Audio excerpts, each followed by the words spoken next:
كافها يا عين صاد ذكر رحمة ربك عبده زكريا إذ نادى ربه نداء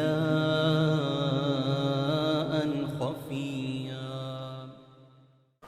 Salut à tous, bienvenue dans ce nouveau retour rapide. Aujourd'hui, il va être question du film La Conspiration du Caire. Un film qui est sorti le 26 octobre, donc vous voyez, j'enregistre cette vidéo le 26 novembre, ça fait un mois qu'il est sorti. Donc pas trop dans l'actualité, mais bon après voilà, c'est un film que dont je voulais parler parce que sélection pour le scénario Festival de Cannes. You know, some people have said to me that it was a courage to tell this story, and I don't agree at all with that.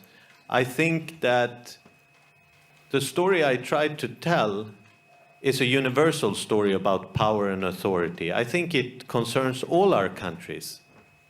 And I think that maybe it concerns us in Europe, especially with the idea that we don't know anything about Islam, and still it's in the news every day. En plus, c'est un sujet qui est intéressant parce que c'est assez politisé à la fois sur la religion, donc voilà. On n'a pas l'habitude de traiter ça sur la chaîne Déconfinement Filmé, donc je me suis dit que ce serait l'opportunité de le faire. La Conspiration du Caire, c'est un film qui a été produit et réalisé par Tariq Saleh, si je dis pas de bêtises. Donc comme je l'ai dit, le 26 octobre, il est sorti en salle. C'est un film qui fait 2 heures, c'est considéré comme un thriller selon Allociné. Même s'il est quand même assez posé de manière générale, on peut dire que c'est un thriller. Et vous allez me dire, mais qu'est-ce que c'est La Conspiration du Caire? On en vient tout de suite avec le scénario. Alors au niveau du scénario, on a Adam qui est un fils de pêcheur près du Nil, qui va recevoir une lettre pour intégrer la prestigieuse université d'Al-Azhar au Caire, donc la capitale de l'Égypte tout de même. C'est une université qui est vraiment, c'est l'élite en fait, si vous voulez, là-bas, pour faire simple. Et c'est considéré vraiment comme l'épicentre du pouvoir de l'islam sunnite. Donc Adam arrive dans l'université, le jour de la rentrée, le grand imam décède. Il va cracher du sang, donc on suppose que c'est un cancer. C'est pas il n'a pas été empoisonné, enfin, apparemment non. Tout ça va mener à une espèce d'instrumentalisation, de prise de position politique et à la fois religieuse, hein, parce que là-bas on n'a pas eu la séparation de l'Église et de l'État, donc tout est en concordance. D'ailleurs, c'est un peu le sujet de ce film-là, c'est que on se rend compte que les personnes au Caire sont vraiment inclus à la fois, donc sont politisés et à la fois dans la religion, malgré toutes les dérives que ça peut apporter, notamment d'instrumentalisation. Malgré tout, on respecte énormément la prière, laver les mains, les pieds, etc. Donc c'est très intéressant à voir. On va suivre vraiment l'évolution d'Adam au sein de cette université.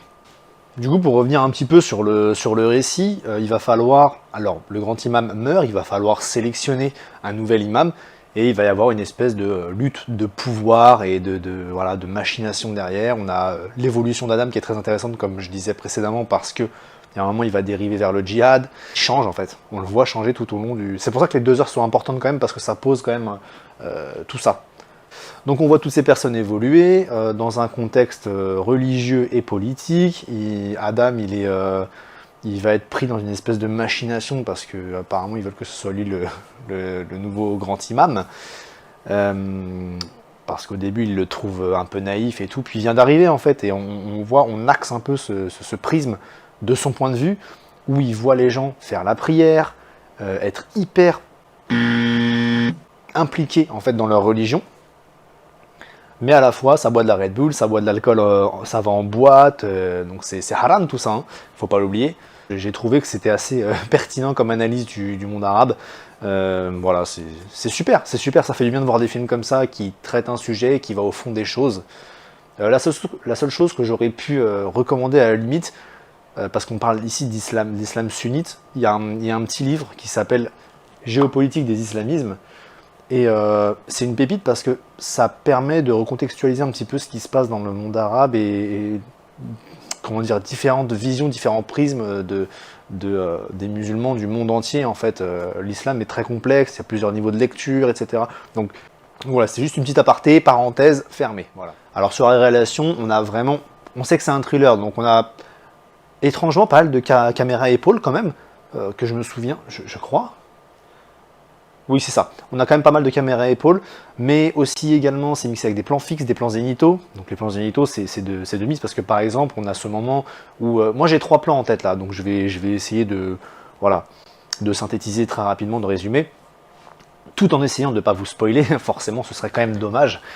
Ce plan, excusez-moi, plan fixe avec Adam, qui est du côté gauche du cadre, et on a vraiment, c'est très représentatif en fait de l'université et pas moderne en fait, c'est dans un ancien bâtiment, donc c'est propre à la culture du Caire, avec ces grandes, voilà, il y a une grosse colonne en fond, c'est une espèce de cour, et il passe du côté gauche du cadre au côté droit du cadre, et à ce moment-là du récit, on a vraiment, de l'histoire, on a vraiment une thématique au niveau de la reconstruction de l'évolution de lui-même. Donc ça prend tout son sens. La réal est bien faite à ce niveau-là.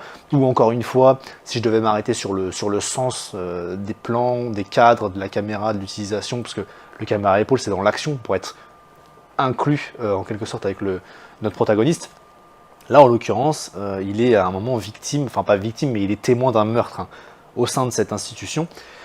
Et on a un plan qui part de lui et qui passe directement en plan zénital et le meurtre se produit. Donc l'œil de Dieu qui va juger, même si Dieu est miséricordieux, etc. Donc on a beaucoup aussi de champ lexical de la religion forcément et de l'islam en général, mais c'est assez joli, ça marche plutôt bien.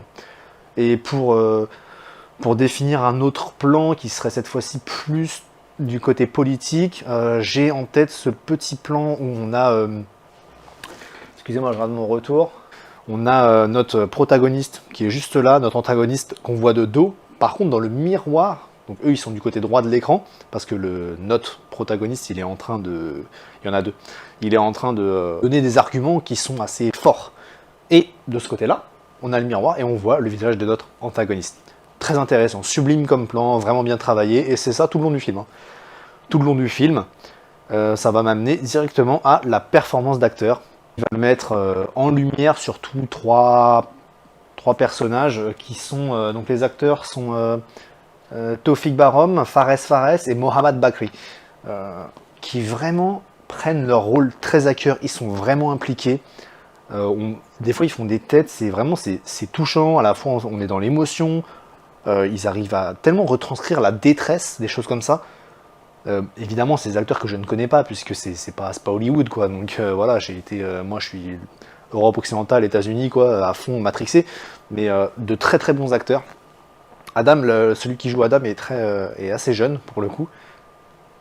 Et ce qui va être intéressant, c'est vraiment la prise de position de ces personnes-là.